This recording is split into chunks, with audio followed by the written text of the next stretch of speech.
these lovers speak of? More strange than true. I never may believe these antique fables nor these fairy toys. Lovers and madmen have such seething brains, such shaping fantasies that apprehend more than cold reason ever comprehends. Oh. Lovers, no, the lunatic, the lover, and the poet. Both.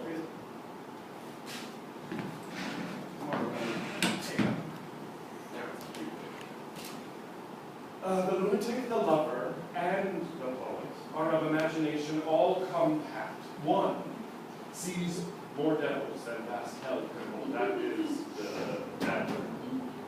The lunatic, no, the lover, all this frankly, sees Helen's beauty in the brow of Egypt. The poet's eye, in a fine frenzy rolling doth glance from heaven to earth, from earth to heaven, and as imagination bodies forth the shape of things unknown. The poet's pen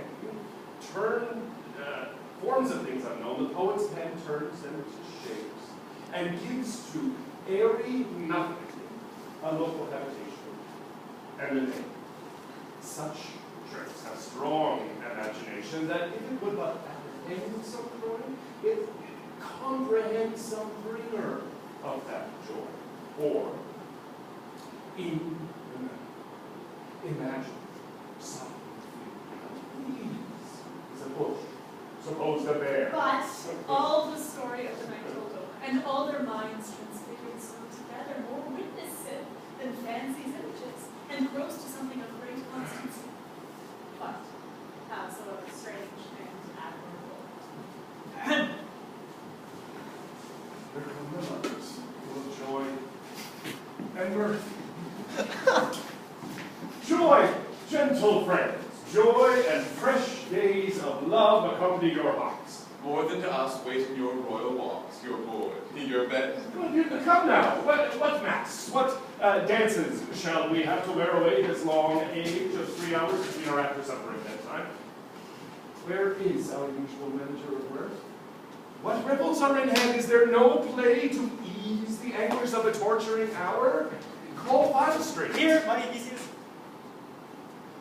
Say, what abridgment have you for this evening? What mass? What music? How should we beguile the lazy time if not with some delight? There is a brief. How many sports are right? The choice of which your highness will see first.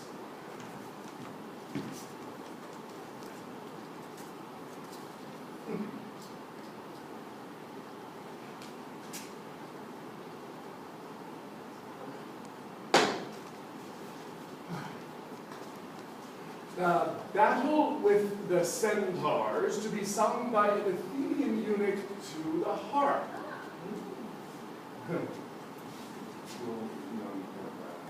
That have I told, my love, in glory of my kinsman Hercules.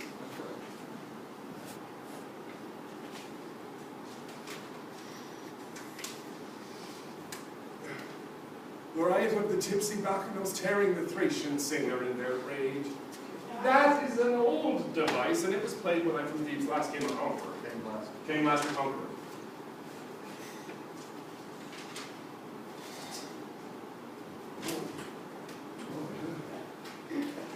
The thrice three muses, mourning for the death of learning, late deceased in beggary.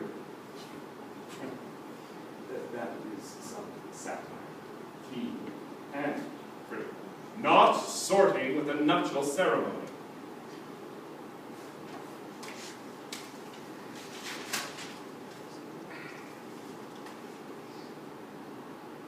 A tedious, brief scene of young Pyramus and his love Thisbe. Very tragical mirth. Merry and tragical. Tedious and brief. That is a hot ice and wondrous strange snow. How shall we find the concord of this discord? Play. There is, my lord, something 10 words long, which is as brief as I have known a play. But by 10 words, my lord, it is too long, which makes it tedious. For in all the play, there is not one word apt, one player fitted, tragical. My noble lord, it is For Pyramus therein doth kill himself, which, when I saw rehearsed, I must confess, made my eyes water, but more merry tears, the passion of loud laughter, never shed.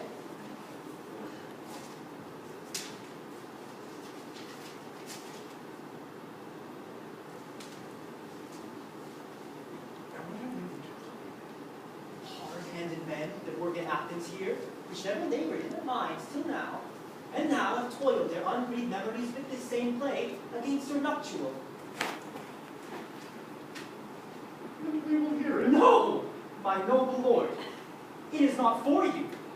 I have heard it over, and it is nothing, nothing in this world, unless you can find sport in their intents, extremely stretched and conned with cruel pain to do you service. I will hear that way. For never anything can be amiss when simpleness and duty tender.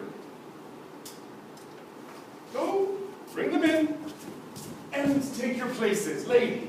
Love not to see wretched in his forged and duty in his service of worship. I introduce speeches, you shall see no such thing. He says they can do nothing of this kind.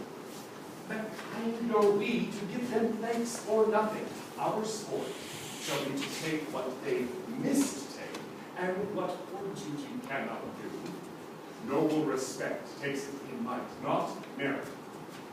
Where I have come, great clerks have purposed to greet me with premeditated welcome. Where I have seen them shiver and look pale, make periods in the midst of sentences, throttle their practiced accent in their ears, and in conclusion, dumbly have broke off, not paying me a welcome.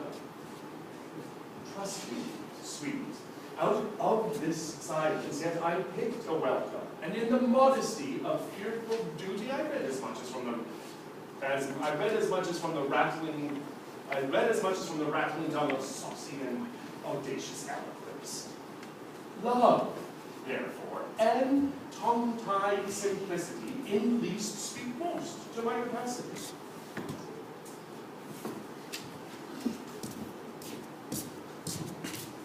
So please your grace, prologue is addressed. Let him approach.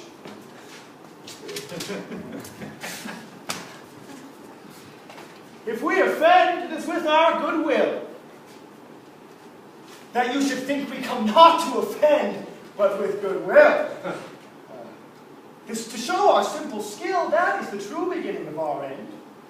Consider then, we come but in despite. We do not come as minded to content you, our true intent is. All for your delight, we are not here. That you should hear repent you, the actors are at hand, and by their show you shall know all that you are like to know. This fellow does not stand upon points. If the greatest prologue in a rough colt, he has not the stop. A good moral, my lord. It is not enough to speak, but to speak true. Indeed, he had played on his prologue like a child on a recorder. A sound, government. His speech was like a handled shade, and nothing impaired, but all disorder. Who is next? Gentles, perchance you wonder at this show. But wonder on, till truth make all things plain. This man is Pyramus, if you would know. This beauteous lady, Thisbe, is Certain. This man, with rhyme and rough cast, doth present wall, that vile wall which did these lovers sunder, and through walls chink, poor souls are they content to whisper, at the which let no man wonder. This man with lantern, with lantern dog and bush of thorn, presented moonshine. For, as you will know, by moonshine did these lovers think no scorn to meet at Ninus' tomb, there to woo. This grisly beast, which Brian hight by name, the gentle Thisbe, coming first by night, did scare away, or rather did affright. And as she fled, her mantle she did fall, which lying vial with bloody mouth did stain. And on comes Pyramus, sweet youth and tall, and finds his trusty Thisbe's mantle slain, whereat with bloody, blameful blade, he bravely broached his boiling, bloody breast. And Thisbe, tarrying in mulberry shade, his dagger drew and died. For all the rest, let lion, moonshine, wall, and lovers twain at large discourse, while here they do remain.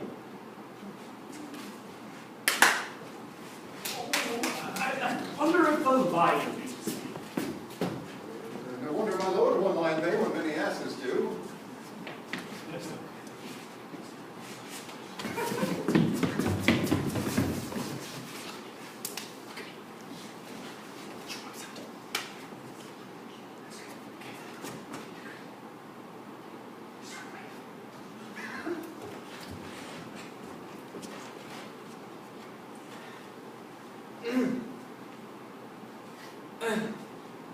In this same interlude, it doth befall that I, one, Snout, by name, present a wall. And such a wall as I would have you think that had in it a crannied hole or chink.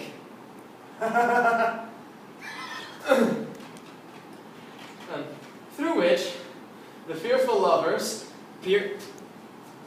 Pyramus and Thisbe, did whisper, often very secretly.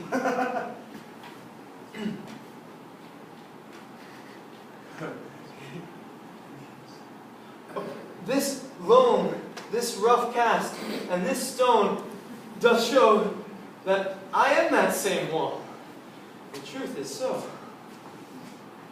And this, the cranny is, bright and sinister, through which the fearful lovers are to whisper.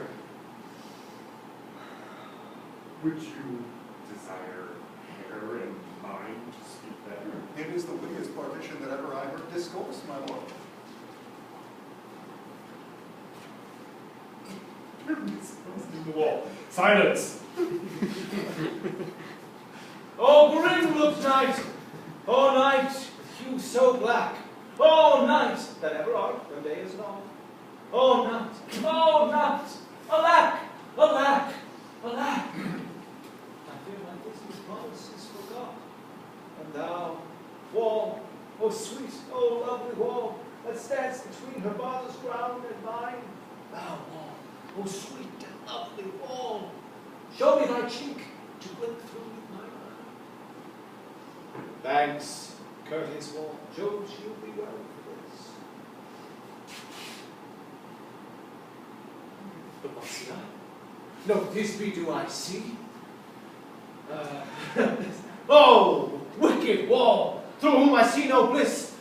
Cursed be thy stones for thus deceiving me. The wall, methinks being sensible, should curse again. No, in truth, Sir, he should not. Deceiving me is Thisbe's cue. She is to enter now.